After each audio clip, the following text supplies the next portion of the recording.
वो हर आलम की रहमत हैं किसी आलम में रह जाते, वो हर आलम की रहमत हैं किसी आलम में रह जाते, ये उनकी मेहरबानी कि ये आलम पसंद आया, ये उनकी मेहरबानी कि ये आलम पसंद आया। अल्लाह तबारक व तआला कुरान मुक़द्दस में इरशाद फरमाता है, वमा अरसलनाका इल्ला रहमतल लिल आलमीन, कि महबूब हमने तुमको नहीं भेजा मगर सारे जहां के लिए रहमत बनाकर। मुस्तफ़ा जाने रहमत सल्लल्लाहु अलैहि वसल्लम सारे आलम के लिए रहमत हैं, सारे जहान के लिए रहमत हैं। न सिर्फ ये दुनिया बल्कि जितनी दुनिया है, जितने आलम हैं, सारे आलम के लिए मेरे आका सल्लल्लाहु अलैहि वसल्लम की जात रहमत है। कुरान मुक़द्दस की जब ये आयत नाजिल हुई थी तो उस वक्त शैतान मेरे आका सल्लल्लाहु अलैहि वसल्लम की बारगाह में हाजिर हुआ, अर्ज किया कि हुजूर आप पर कुरान शरीफ की एक आयत नाजिल हुई है। मेरे आका सल्लल्लाहु अलैहि वसल्लम ने फरमाया कि कौन सी आयत? मुझ पर बहुत सी आयतें नाजिल हुई हैं। तो शैतान ने कहा, इब्लीस ने अर्ज की कि हुजूर वो आयत जिसमें अल्लाह तबारक व तआला ने आपको सारे जहां के लिए रहमत बना करके भेजा है, वमा अरसलनाका इल्ला रहमतल लिल आलमीन, कि आप सारे आलम के लिए रहमत हैं। तो या रसूल अल्लाह सल्लल्लाहु अलैहि वसल्लम क्या आलम में मेरा शुमार नहीं होता? इब्लीस ने क्या अर्ज की थी कि दुनिया में क्या मेरा शुमार नहीं होता? क्या मैं दुनिया से बाहर हूं? अल्लाह ने आलमीन का सीगा इस्तेमाल किया, सारे आलम के लिए आप रहमत हैं, सारे जहां के लिए आप रहमत हैं। और तो उस आलम में अगर मेरा शुमार होता है तो रहमत के लिए मेरे लिए क्या हिस्से? मैं भी उसी आलम में हूं जिस आलम के लिए आपको रहमत बना करके भेजा गया। शैतान ने यह अर्ज की थी। मेरे आका सल्लल्लाहु अलैहि वसल्लम ने तबस्सुम फरमाया और फरमाया कि अपना मुद्दा बयान कर, तू कहना क्या चाहता है, तू कहना क्या चाहता है? तो शैतान ने अर्ज की कि हुजूर अल्लाह तबारक व तआला ने जब हजरत आदम अला नबीना व अलैहिस्सलातु वस्सलाम को सजदे का हुक्म दिया तो मैंने सजदे से इनकार कर दिया था। तो रब तबारक व तआला ने शैतान को जहन्नम से जन्नत से निकाल दिया था, हमेशा के लिए, हमेशा के लिए। और शैतान ने कहा कि अल्लाह ने मुझे जन्नत से निकाल दिया। और उस वक्त एक फरिश्ते का तकर्रुर फरमाया था कि जब भी कोई बंदा ला हौला वला कुव्वता इल्ला बिल्लाह पढ़ता है तो वो फरिश्ता शैतान को ऐसा जन्नाटेदार तमाचा लगाता है कि उसके होश आवास बाख्ता हो जाते हैं, शऊर और फिक्र की तमाम तवानाइयाँ बिखर कर रह जाती हैं, वो मुस्तरीब हो जाता है, बेकरार हो जाता है। तो शैतान ने अर्ज की कि या रसूल अल्लाह सल्लल्लाहु अलैहि वसल्लम बस इतनी सी अर्ज है कि वो तमाचा बंद करवा दीजिए। मेरे आका सल्लल्लाहु अलैहि वसल्लम की दरियाए रहमत जोश में आई। सरकार ने फरमाया कि जा, आज के बाद तुझको तमाचा नहीं लगेगा। यानी शैतान भी रहमत में से हिस्सा हासिल कर गया और खाली हाथ नहीं लौटा। मेरे आका सल्लल्लाहु अलैहि वसल्लम की बारगाह वो बारगाह है कि जहां से कोई खाली हाथ नहीं लौटता। मांगने वाले उसकी मुरादें पूरी होती है, झोली भर करके जाता है। आला हजरत इमाम अहमद रज़ा रहमतुल्लाह तआला अलैह फरमाते हैं, वहाँ क्या जूद व करम है शहे बतहा तेरा, नहीं सुनता ही नहीं मांगने वाला तेरा। मांगेंगे मांगे जाएंगे, मुंह मांगी पाएंगे, सरकार में न लाहे न हाजत अगर किए। अजीजान गिरामी, और रहमत आलम सल्लल्लाहु अलैहि वसल्लम सारे आलम के लिए रहमत है, सारे जहां के लिए रहमत है। तो 12 रबीउल अव्वल के रोज वो रहमत की जलवागरी इस दुनिया में हुई। मेरे आका सल्लल्लाहु अलैहि वसल्लम इस दुनिया में तशरीफ लाए। कुरान मुक़द्दस की एक और आयत है, अल्लाह तबारक व तआला फरमाता है, कुल बिफज़लिल्लाहि व बिरहमति फबिज़ालिका फलयफ़रहू। क्या महबूब आप फरमा दीजिए कि अल्लाह की रहमत और अल्लाह के फजल के मिलने पर खुशियां मनाओ, ये तुम्हारे जमा किए हुए माल से बेहतर है। तो कुरान मुक़द्दस में रब तबारक व तआला ने यह हुक्म दिया कि जब तुम्हें अल्लाह की रहमत मिले, अल्लाह का फजल मिले, तो खुशी मनाओ। तुम्हारे जमा किए हुए माल से बेहतर है। तो कुरान में ये तलाश कीजिए कि अल्लाह की रहमत क्या है, अल्लाह का फजल क्या है। तो कुरान में ही आपको मिलेगा, वमा अरसलना का इल्ला रहमतल लिल आलमीन। मेरे आका सल्लल्लाहु अलैहि वसल्लम सारे आलम के लिए रहमत है। तो 12 रबीउल अव्वल के रोज हमें रहमत मिली, हमें अल्लाह का फजल मिला, तो क्या हम इस कुरान की आयत के मुताबिक खुशी ना मनाएं, जश्न ना मनाएं? ये तो कुरान हुक्म दे रहा है जश्न मनाने का। अल्लाह हमें हुक्म दे रहा है खुशी मनाने का। तो 12 रबीउल अव्वल के रोज हमें रहमत मिली, इसलिए हम खुशी मनाते हैं, इसलिए हम जश्न मनाते हैं। अजीजान गिरामी, तो मेरे आका सल्लल्लाहु अलैहि वसल्लम सारे आलम के लिए रहमत है, सारे जहान के लिए रहमत है। और आका सल्लल्लाहु अलैहि वसल्लम की जात सबसे अरफा व आला है। ऐसी रहमत, ऐसी रहमत, सुभान अल्लाह। अगर सिर्फ हम रहमत पर ही तज़किरा करें तो कितनी शबें, कितनी रातें गुजर जाएंगी, उस रहमत का हम इहाता ना कर सकेंगे। आपको मैं बताऊं कि आका सल्लल्लाहु अलैहि वसल्लम की रहमत हम पर कैसी रहमत है। उनके सदक़े में रब तबारक व तआला हम पर कितना फजल फरमाता है, हम पर कितना फजल है। हम रहमत आलम सल्लल्लाहु अलैहि वसल्लम की उम्मत हैं। हुजूर अलैहिस्सलातु वस्सलाम से कबल और भी अंबिया तशरीफ लाए, नबी तशरीफ लाए, रसूल तशरीफ लाए, उनकी उम्मतें भी थी। कमो बेश 1,24,000 अंबिया अलैहिमुस्सलातु वस्सलाम इस दुनिया में जलवागर हुए। तो जिस तरह रहमत आलम सल्लल्लाहु अलैहि वसल्लम तमाम नबियों के सरदार हैं, तमाम नबियों में से सबसे अफजल हैं, तो उसी तरह अल्लाह तबारक व तआला ने रहमत आलम सल्लल्लाहु अलैहि वसल्लम की उम्मत को भी तमाम नबियों की उम्मत से अफजल बनाया है। तमाम नबियों की उम्मत से अफजल ये उम्मत है। मुसलमानों, अपनी किस्मत पर नाज करो। यानी हमें जितना शुक्र अदा करना चाहिए हम नहीं अदा कर सकते।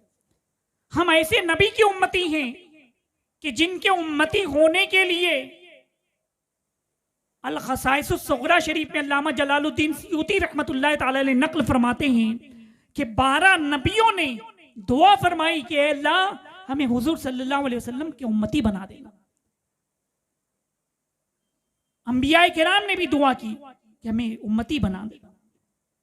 तो हमारे लिए कितना शरफ है कि हमारी निस्बत रहमत आलम सल्लल्लाहु अलैहि वसल्लम से है। बड़ी आला निस्बत है, बड़ी अफजल निस्बत है। और इसी निस्बत की वजह है कि और उम्मतों से हमें मुमताज कर दिया गया है। अल्लाह तबारक व तआला जब पिछली उम्मतों पर कोई हुक्म नाजिल फरमाता,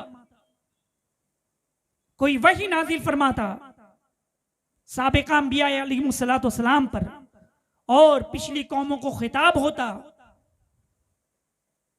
तो आप किताबों का मुताला कीजिए, हदीस का मुताला कीजिए, आपको मिलेगा पिछली उम्मतों का तज़किरा।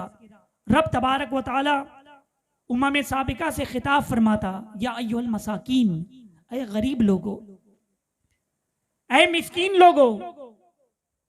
लेकिन कुर्बान जाइए, जब रब तबारक व तआला इस उम्मत से खिताब फरमाता है, रहमत आलम सल्लल्लाहु अलैहि वसल्लम की उम्मत पर कोई हुक्म नाजिल फरमाता है, तो हमें गरीब नहीं फरमाता, हमें मिस्कीन नहीं कहता, बल्कि कुरान मुक़द्दस का आप मुताला करेंगे तो रब तबारक व तआला हमें फरमाता है, या अय्युहल्लज़ीना आमनू, ऐ ईमान वालो, ऐ ईमान वालो। जा बजा आपको कुरान में तज़किरा मिलेगा। नमाज का हुक्म दिया तो उससे पहले या अय्युहल्लज़ीना आमनू का तज़किरा आपको नजर आएगा। रोज़े का हुक्म दिया, या अय्युहल्लज़ीना आमनू कुतिबा अलैकुमुस्सियाम, ऐ ईमान वालो तुम पर रोज़े फर्ज किए गए। खशियत अपने दिलों में पैदा करने का हुक्म दिया गया, या अय्युहल्लज़ीना आमनू तक़ुल्लाह वकूनू मअस-सादिक़ीन, या अय्युहल्लज़ीना आमनू कू अनफुसकुम अहलीकुम नारा वक़ूदुहा अन्नास वल हिजारा। ऐ ईमान वालों, अपने आप को, अपने घर वालों को उस जहन्नम की आग से बचाओ जिसका ईंधन इंसान और पत्थर हैं।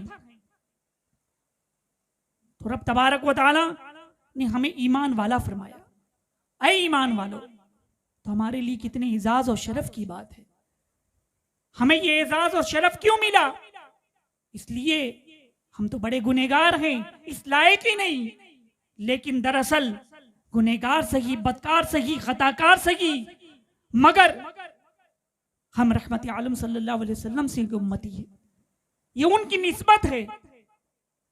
और मैं आपको बताऊं, पिछली शरीयत में जो अहकामात थे, रोजे को ले लीजिए, रोजा जैसे हम पर फर्ज है, पिछली उम्मतों पर भी फर्ज था, लेकिन हमारे यहाँ रोजे का हुक्म और है, पहले और था। खाने पीने और जिमा से बचने के साथ साथ पिछली शरीयत में हुक्म था कि बातचीत करने की भी ममानियत थी। रोजे की हालत में बातचीत नहीं कर सकते। बताओ मुसलमानों, अगर वही हुक्म हमारे यहाँ भी होता, हमारे लिए क्या हुक्म है? सुबह सादिक से लेकर गुरूब आफ्ताब तक खाने पीने और जिमा से बचने का नाम रोजा है। और पिछली उम्मतों में रोजे में खाने पीने से बचने के साथ साथ बातचीत नहीं कर सकते थे। अगर वही हुक्म हमारे लिए होता तो कितना दुश्वार हो जाता कारोबार करना, कितना दुश्वार हो जाता बिजनेस करना, कितना दुश्वार हो जाता दीगर मामलात हल करना। लेकिन हमें बातचीत करने की इजाजत दी गई। और मैं आपको बताऊं कि हमारी शरीयत में कितनी आसानी फरमा दी गई है। लेकिन आज कितने बदबख्त हैं वो लोग जो कहते हैं कि शरीयत पर अमल करना बहुत मुश्किल काम है, बहुत हार्ड है। नहीं नहीं, इतना आसान कर दिया गया है हमारे यहाँ। जिस्म पर अगर कोई नजासत लग जाए तो उसको पाक करने का हमारे यहाँ क्या तरीका है? 3 मरतबा पानी उस जगह से पानी डाल दीजिए, धो दीजिए, वो जगह पाक हो जाएगी। बच्चे को गोदी में लिए, बच्चे ने पेशाब कर दी, हाथ में पेशाब लग गया। लोग समझते हैं कि बच्चे का पेशाब पाक है, ऐसा नहीं है। पेशाब पेशाब ही है, अगरचे बच्चे का हो। अगर वो उसके कतरे कहीं हाथ पे लग गए या जिस्म पे लग गए तो उस जगह को आपको 3 मरतबा धोना है। नजासत का असर जायल हो जाएगा और फिर उसके बाद 3 दफा वहां से पानी बह जाएगा, वो जगह पाक हो जाएगी। पिछली शरीयत में यह हुक्म था कि जब जिस्म पर नजासत लग जाती तो वो चीज, वो जगह उस वक्त तक पाक नहीं होती थी जब तक चाकू से उतनी जिल्द को, उतनी स्किन को काट नहीं दिया जाता, वो जगह पाक नहीं होती थी। अंदाजा लगाओ मुसलमानों, कितना दुश्वार होता अगर यही हुक्म हमारे यहाँ होता कि नजासत लग गई जिस्म पर, हाथ पर, अब उसको पाक करने का तरीका यह कि चाकू से काटा जाए, खून बहता, कितनी तकलीफ होती।